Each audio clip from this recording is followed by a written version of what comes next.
Welcome to another episode of Racheal Fosu TV. Today we have with us none other than Brice, who has been caregiving for her dad and watched caregiving from afar in a previous time in her family life.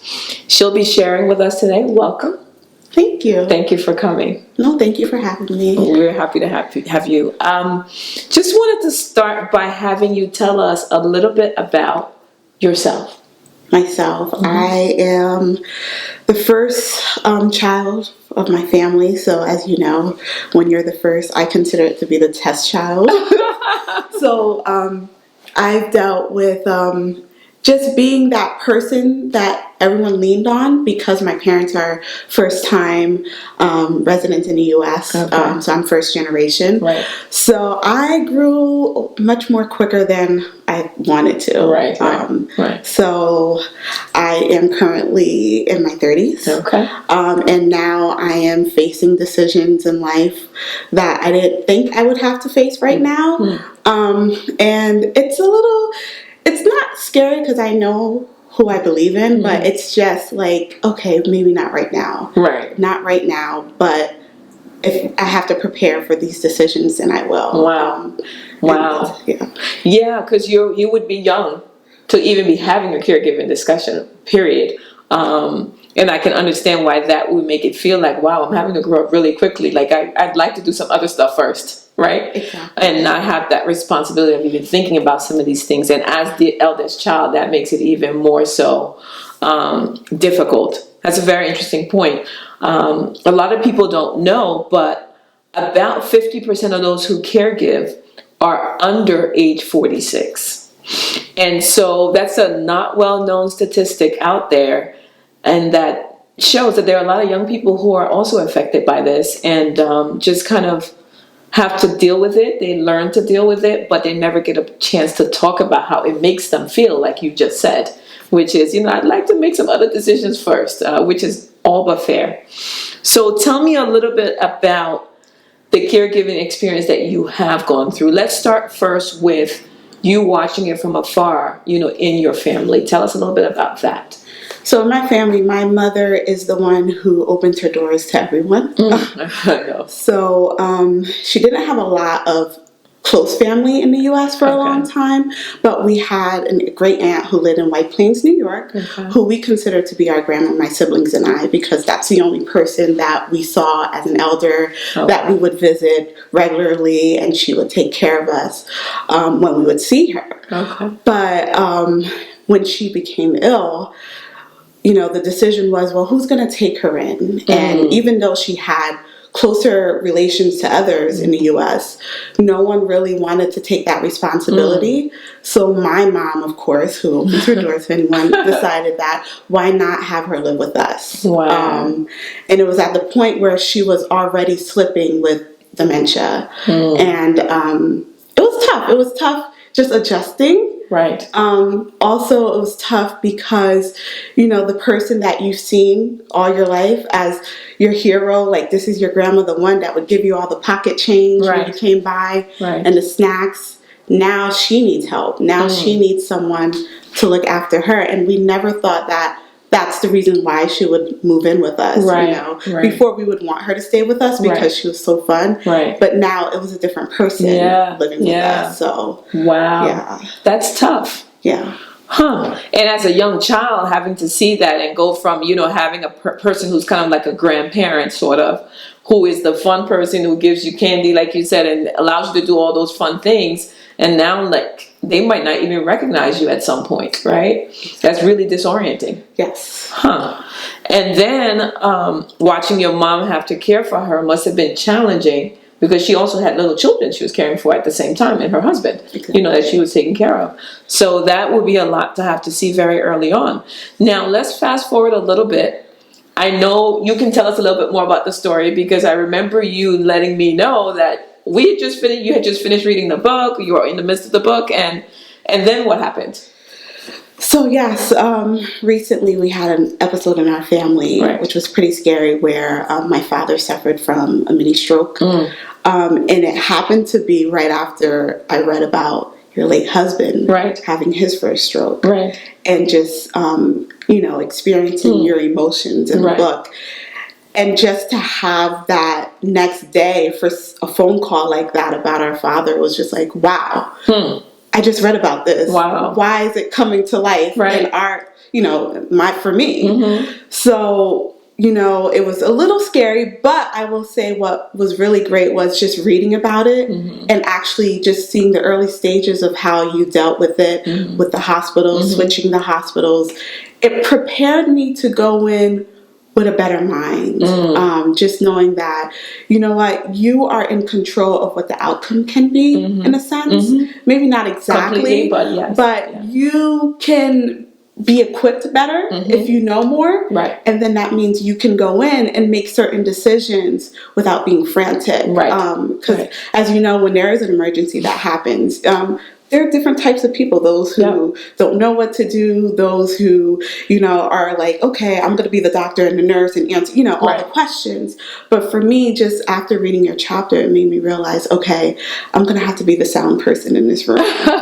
Because my brother's crying all over the place. And this person's saying this and this person's saying that. But I was like, hold on. I know I just read something. There are certain questions that we need to ask and certain things that we need to do. And it just helped me be better at the hospital at the time. Wow. I tell you, it took 3 years to go through the whole process of the book.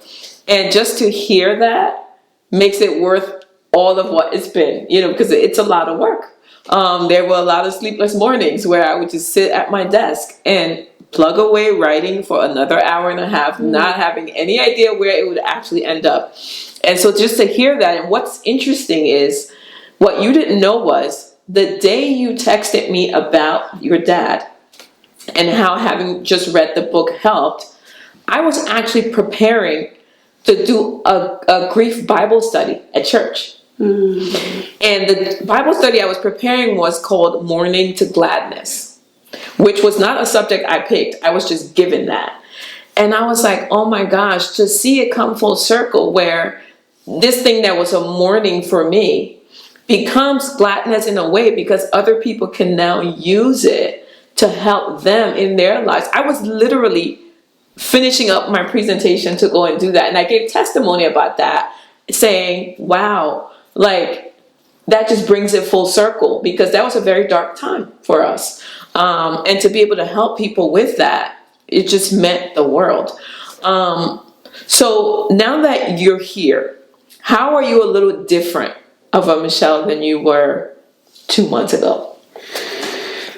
I think now, instead of just thinking that it can't happen to me, I mean, we've already experienced death in our family and, someone close to us.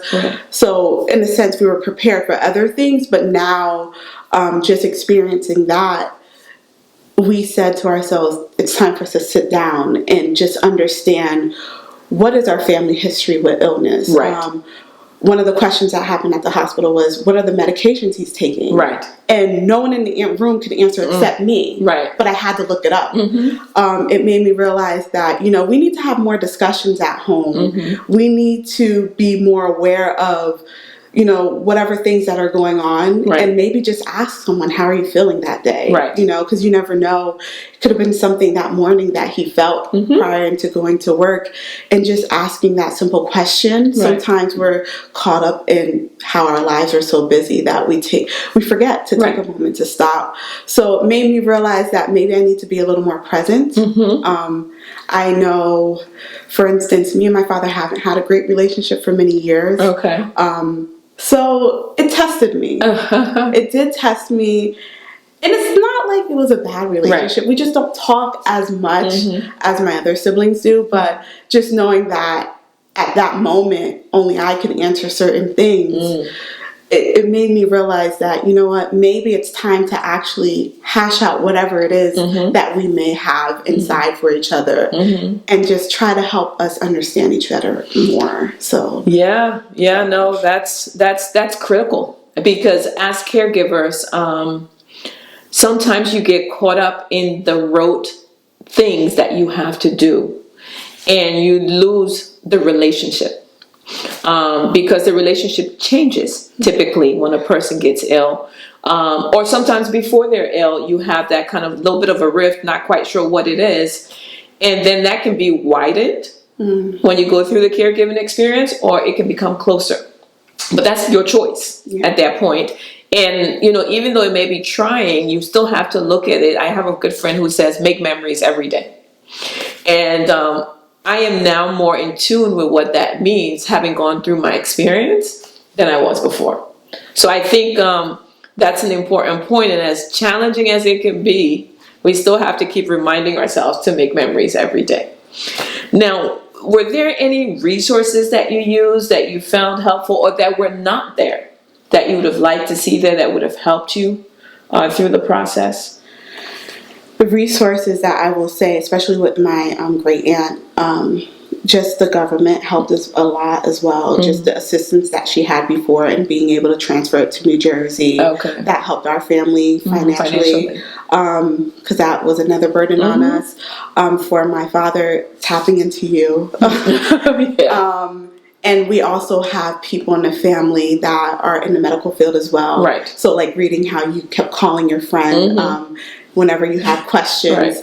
Right. People reached out and said, hey, just let us know. What did the doctor say? Right. So those were great resources as well. But then also just reading up on it, I wish that there was something more, I guess, simplified that you could read. So, because there's so many things online and you don't know what to read. But just maybe having more of a simple guide to look at would help as well. Because a lot of people don't like to go through a lot of different links. So just having it all in one place would be better. Maybe understanding what the medications were as well would help. I know like they administer TPA. At first I didn't understand what that meant. But then, just... I guess you never know when someone's going to have that moment, but just maybe having a resource where you can just look at it in one place versus going everywhere. That would have been helpful. No, I agree with that. And that was my experience as well, which is part of what got me on this journey to begin with. For those who don't know, TPA is a medicine that's provided or given in early stages of certain types of strokes that could help preventing it from being a lot more difficult than it could be. So tell me a funny story. Like, is there something that, I'm sure it wasn't funny in the moment, but might now be that when you think about it in hindsight, you can kind of laugh a little bit about it. Tell me if something comes to mind. So with my great aunt, she would get up and leave the house all the time. So, at the time, it's scary because we're like, okay, I guess no one realized she had left. Right. And I guess a cousin who was driving by, thank God he was, found her down the street and around the corner. Wow. And we're freaking out because we're like, okay, now we have to put up kid guards and everything like that. But now that she's gone, it's just like, okay, it was an experience. It definitely kept us on our toes. And it was, now looking back, we laugh at like, oh my gosh, you remember that time when she escaped? And I guess she had like a shopping bag. I don't know where she was going. Wow. But it was good that someone that we knew found her. And we didn't know. We didn't know she left. So it was good that he happened to see like there was something wrong, obviously, because she wasn't fully dressed. Wow. But he was able to bring her back to the house. So. Isn't that something? And you know what? We all have those stories that now, like I have plenty of those stories that I can now go, and some of them are in the book, that I can now go back and laugh about. But in the moment, they were horrifyingly scary. But, now you can go back and see part of their personalities sometimes in what they were doing, right? Because with like dementia, Alzheimer's type stuff, a lot of the person you lose. And so every now and then when you see that part of their personality bubble out, their independence or whatever the case may be, it kind of just makes you feel, warms your heart when you think about the story. And what's interesting is we don't realize that, or it's not really spoken a lot, that Alzheimer's/dementia occurs twice as much in the African American and Latino population as it does in the Caucasian population. That's not a well-known fact. And a lot of people don't know that. With baby boomers retiring at a much higher rate, we're set to see that explode.